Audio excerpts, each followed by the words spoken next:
ರಾಜ್ಯ ಸಿಎಂ ಕುರ್ಚಿ ಕಚ್ಚಾಟ ಕ್ಲೈಮ್ಯಾಕ್ಸ್ಗೆ ತಲುಪ್ತಾ?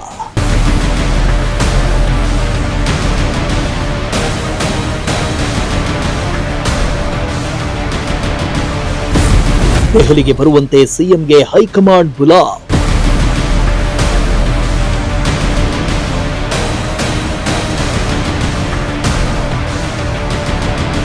ಕಳೆದ ಕೆಲ ತಿಂಗಳಿನಿಂದ ರಾಜ್ಯ ರಾಜಕಾರಣದಲ್ಲಿ ಕುರ್ಚಿ ಕಚ್ಚಾಟ ನಡೀತಾ ಇದ್ದು, ಪವರ್ ಶೇರಿಂಗ್ ಇದೀಗ ಕ್ಲೈಮ್ಯಾಕ್ಸ್ ಹಂತಕ್ಕೆ ತಲುಪಿದಂತೆ ಕಾಣಿಸ್ತಾ ಇದೆ. ಕಾಂಗ್ರೆಸ್ ಸರ್ಕಾರಕ್ಕೆ 3 ವರ್ಷ ಪೂರ್ಣಗೊಂಡ ಬೆನ್ನಲ್ಲೇ ಸಿಎಂ ಸಿದ್ದರಾಮಯ್ಯಗೆ ಹೈಕಮಾಂಡ್ ತುರ್ತು ಬುಲಾವ್ ನೀಡಿದೆ. ಹೈಕಮಾಂಡ್ ಸೂಚನೆ ಬೆನ್ನಲ್ಲೇ ಸಿದ್ದು ಸಿಎಂ ಸ್ಥಾನ ಉಳಿಸಿಕೊಳ್ಳಲು ಮಾಸ್ಟರ್ ಪ್ಲಾನ್ ಮಾಡಿದ್ದು, ಇಂದು ರಾತ್ರಿಯೇ ತಮ್ಮ ಆಪ್ತ ಸಚಿವರ ಜೊತೆ ದೆಹಲಿ ದಂಡಯಾತ್ರೆ ಕೈಗೊಂಡಿದ್ದಾರೆ.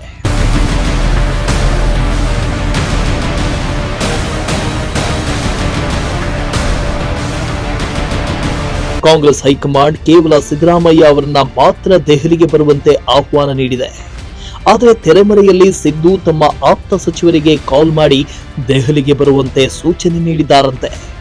ಸಿಎಂ ಕರೆ ಬೆನ್ನಲ್ಲೇ ಗೃಹ ಸಚಿವ ಜಿ ಪರಮೇಶ್ವರ್ ಹಾಗೂ ಬೃಹತ್ ಕೈಗಾರಿಕಾ ಸಚಿವ ಎಂಬಿ ಪಾಟೀಲ್ ಸೇರಿದಂತೆ ಪ್ರಮುಖ ನಾಯಕರು ಸಿಎಂ ಜೊತೆ ದೆಹಲಿಗೆ ಪ್ರಯಾಣ ಬೆಳೆಸಿದ್ದಾರೆ ಅಂತ ಹೇಳಲಾಗ್ತಾ ಇದೆ.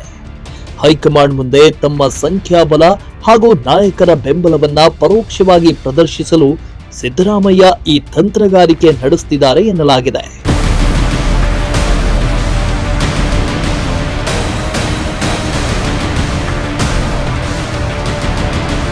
ರಾಜ್ಯಸಭೆ ಚುನಾವಣೆ ಅಭ್ಯರ್ಥಿಗಳ ಆಯ್ಕೆ ನೆಪದಲ್ಲಿ ಸಿಎಂಗೆ ಹೈಕಮಾಂಡ್ ಬುಲಾವ್ ನೀಡಲಾಗಿದೆ ಎನ್ನಲಾಗ್ತಿದೆ.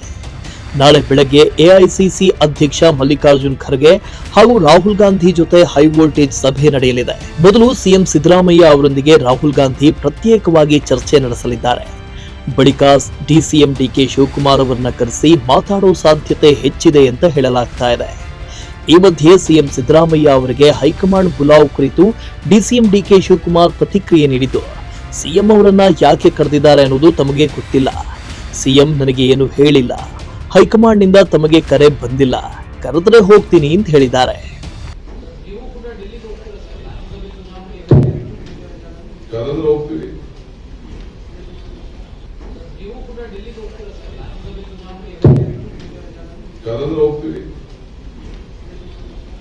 ಇನ್ನು ಹೈಕಮಾಂಡ್ ಬುಲಾವ್ ಸಿದ್ದರಾಮಯ್ಯ ಪಾಲಿಗೆ ಗುಡ್ ನ್ಯೂಸ್ ಸಿಗುತ್ತಾ ಅಥವಾ ಶಾಕ್ ನೀಡುತ್ತಾ ಅನ್ನೋದು ನಾಳೆ ಗೊತ್ತಾಗಲಿದೆ. ಇತ್ತ ಸಿಎಂ ಸಿದ್ದರಾಮಯ್ಯ ಅವರನ್ನ ರಾಜ್ಯಸಭೆಗೆ ಆಯ್ಕೆ ಮಾಡಿ ಕೇಂದ್ರ ರಾಜಕಾರಣಕ್ಕೆ ಬರುವಂತೆ ಆಹ್ವಾನಿಸಿ ರಾಜ್ಯದಲ್ಲಿ ನಾಯಕತ್ವ ಬದಲಾವಣೆಗೆ ಹಾದಿ ಸುಗಮಗೊಳಿಸುತ್ತಾರಾ ಅನ್ನೋದು ಕುತೂಹಲ. ಎಲ್ಲದಕ್ಕೂ ನಾಳೆ ತೆರೆ ಬೀಳುವ ಸಾಧ್ಯತೆ ಇದೆ. News desk, Prajashakti TV, Tumakuru.